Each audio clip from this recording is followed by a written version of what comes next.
ఇదేంటంటే పప్పు భక్షాలు చేద్దామని మొదలుపెట్టాను. శనగపప్పు చిన్న గ్లాస్ టీ గ్లాస్తో పప్పు ఉడకబెట్టేసి మిక్సీ పెట్టాను. ఈ పొడి ఇందులో పెట్టాను. ఇది బెల్లము. ఈ గ్లాసు బెల్లం వేస్తున్నాను.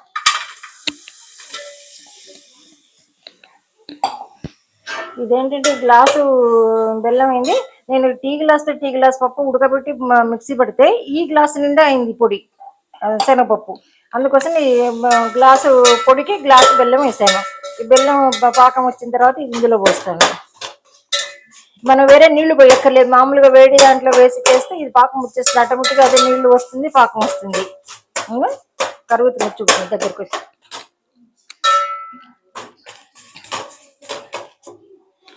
ఏంటంటే వేరే నీళ్ళు పోయక్కర్లా పాకంలో. ఇట్లా కరిగితే పాకంలాగా వస్తుంది. అప్పుడు ఏంటంటే మనం ఒక 10 రోజులు 5 రోజులు ఈ పూర్ణం పిండి ఉన్నా కూడా మనకి పాడవదు. ఎప్పుడు మరి దర్శల పాకం బట్టి ఎట్లా పెట్టుకుంటామో అట్లా ఇది పాకం వచ్చిన తర్వాత పెట్టామనుకోండి మనకి నిల్వ ఉంటుంది పిండి. ఫ్రిడ్జ్లో పెట్టుకుంటే 1 నెల అయినా ఉంటుంది పిండి. మనకి ఎంత కావాలంత చేసుకుని వీళ్ళని పెట్టుకోవచ్చు. నలుగురు ఉన్న వాళ్ళకి గ్లాస్ పిండి ఎక్కువేం కాదు, సరిపోతుంది. ఒకళ్ళు ఏమన్నా కొద్దిగా మిగిలిన ఒకళ్ళిద్దరు ఉన్న వాళ్ళకైతే అందులో పెట్టుకోవచ్చు. ఇదేంటంటే బెల్లం కరిగిపోతుంది ఆటోమేటిక్. ఇది ఇట్లా కరిగింది చూడండి, నూరు వచ్చేస్తుంది. బెల్లం ఏంటంటే పాకం రావాలంటే కొంచెం నీళ్లు పోస్తాం కదా, నీళ్లు పోయక్కర్లేదు. ఇట్లా వేడి కరిగిపోతుంది. దీంట్లో ఏంటంటే టీ గ్లాస్ పప్పు ఉడకబెట్టి ఇట్లా మిక్సీ పెడితే చల్లార్చి ఈ గ్లాస్ నిండా అయింది. ఈ గ్లాసు బెల్లం వేసాను. ఈ పొడి ఇందులో పోస్తాను పాకంలో. ఇది పాకంలో పోస్తాను పిండి. తొందరగా వచ్చేస్తుంది పాకం, ఎందుకంటే నీళ్లు పోయాం, ఇది కరుగుతుంది కదా, తొందరగా వస్తుంది. అచ్చం బెల్లమే కాబట్టి తొందరగా పాకం అవుతుంది. ఇది కొంచెం గట్టిగా అయ్యేదాకా తిప్పాలి దీన్ని. నేను మళ్ళీ చేసేటప్పుడు భక్షాలు చేసేటప్పుడు చూపిస్తాను. ఇదేంటంటే గ్లాస్ మైదా పిండి పోసాను. దీంట్లో కొంచెం ఒక చిట్టుగడ్డ అంతా సోడప్పు వేయాలి, ఎందుకంటే అది మంచిగా మరమర వస్తుంది, మెత్తగా వస్తుంది. తర్వాత ఏంటంటే కొంచెంగా నూనె, ఒక 2 చెంచాల నూనె కానీ నెయ్యి కానీ వేసుకోవాలి. నేను నూనె వేస్తున్నాను, మరిగించి పోస్తున్నాను దీంట్లో. ఇదేంటంటే చల్లారినా కూడా మనకి గట్టిగా కాదు, చపాతి మెత్తగా ఉంటుంది. భక్షాలకి ఒక చిన్న టీ గ్లాసు పచ్చిశనగపప్పు ఉడకబెట్టి పొడి చేశాను. పొడి చేస్తే ఈ గ్లాసు పొడి అయింది. తర్వాత ఈ గ్లాసు బెల్లం వేసి మరిగించి ఆ 2 కలిపి పాకం పట్టు పెట్టాను. ఇప్పుడు ఈ గ్లాసు మైదా పిండి పోస్తాను. దీంట్లో కొంచెం ఒక చిటికెడు సోడా ఉప్పు వేసి ఇట్లా కలపాలి. కలిపితే ఏంటంటే మనకి చపాతి చల్లారిని కూడా గట్టి కాకుండా మెత్తగా బాగుంటుంది. నెయ్యి వేసుకోవాలి, నెయ్యి అయినా సరే నూనె అయినా సరే. నేను నూనె వేసాను. అది కాల్చడం నేతితో కాలుస్తాను. చపాతి భక్షాలు నేతితో కాలుస్తాను. బొబ్బట్లు అంటారు, భక్షాలు అంటారు, 2 రకాలుగా అంటారు. బొంబాయి రవ్వ సూజీ రవ్వతో చేసేవి సజ్జ భక్షాలు అంటారు. వీటిని ఏంటంటే భక్షాలు అంటారు, ప్లస్ తర్వాత బొబ్బట్లు అంటారు, 2 అంటారు.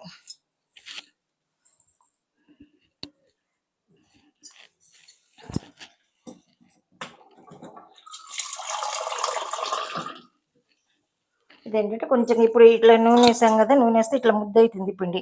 అయిన తర్వాత ఇట్లా కొంచెంగా పడతాయి, నీళ్ళు ఎక్కువ పట్టవు. చూసుకొని కలుపుకోవాలి. మరీ పలచగా అయినా కూడా పిండి మనకి బాగుండదు. మనకి పూరీల ప్రెస్లో ఒత్తుతాను భక్షాలు.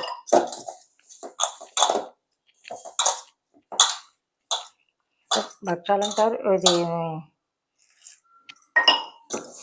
బొబ్బట్లు అంటారు, భక్షాలు అంటారు, 2 రకాలు అంటారు. వీటిని శనగపప్పుతో చేస్తా, పచ్చి శనగపప్పు ఉడకబెట్టి చేస్తున్నాను.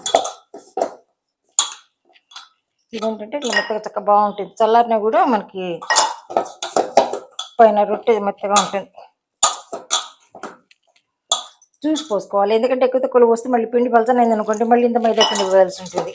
అప్పుడు తేడా వస్తుంది. ఇదే నూనె పోసిన పిండి అది నూనె వేయకుండా పోసామనుకోండి, వేడి నూనె వేయకుండా, అప్పుడు చపాతి గట్టిగా వస్తుంది. తర్వాత ఇది చాలు పాల. దీన్ని 1 నిమిషం మూత పెట్టాలి.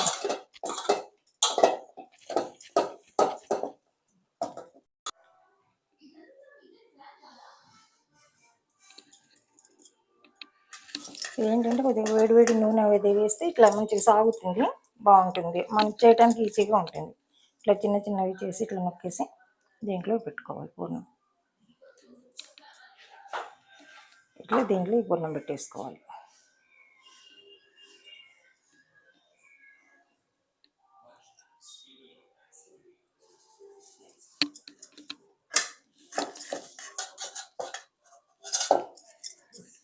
ఒక్క నిమిషం అవి ఒత్తి కాల్ చేస్తానండి. మూకు వేడైంది. ఒక ఈ మూడే చూపించేది, ఎక్కువ చేయటం కూడా ఇంతే చేస్తాను. ఇంకొకటి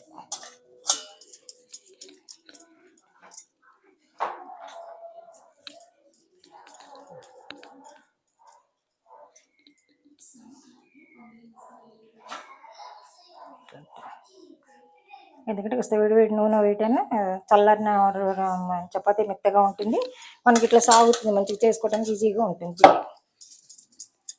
ఇంకా అయిపోయింది, ఇలా కాల్ చేస్తాను.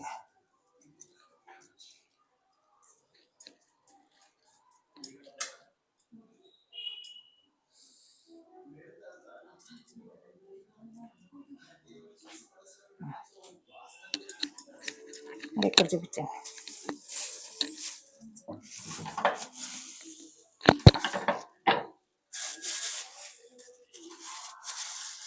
ఇదేంటంటే ఇట్లా ఎంత పలుచగా వస్తుంది, ఇట్లా చేస్తే బాగుంటుంది. కాల్చేటప్పుడు మాత్రం నెత్తనే కాలుస్తాను.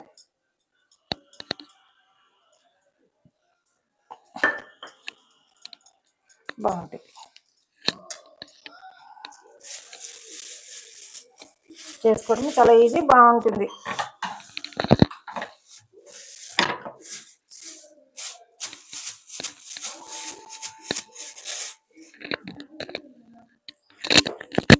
అయిపోయింది, ఇలా పెట్టేసి తొందరగా వేగుతుంది.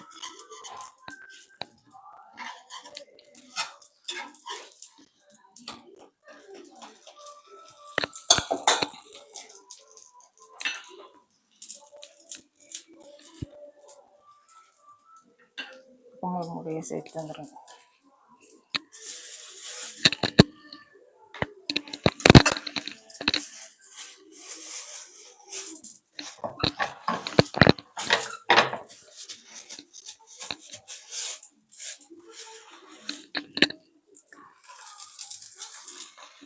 కొంచెం పెద్దగా ఉంటే ఇట్లా మూడు వేసేసుకోవచ్చు.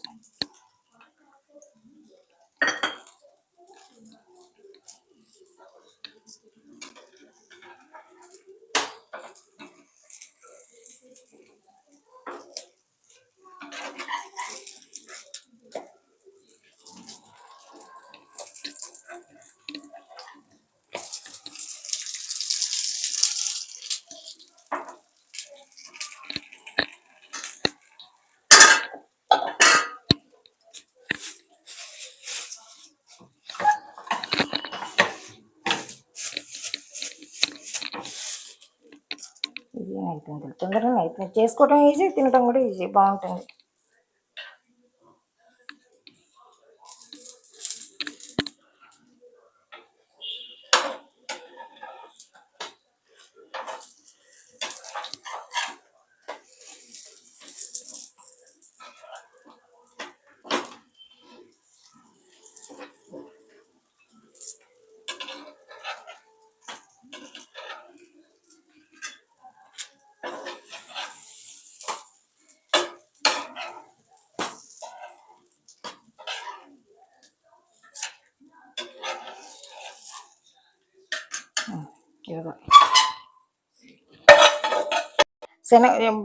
టీ గ్లాస్ పచ్చి శనగపప్పు ఉడకబెట్టేసి నేను మిక్సీ పెట్టుకుంటే పెద్ద ఈ గ్లాస్ తోటి గ్లాస్ అడింది పొడి, ఉడకబెట్టి చల్లార్చి పొడి చేసుకున్నాను.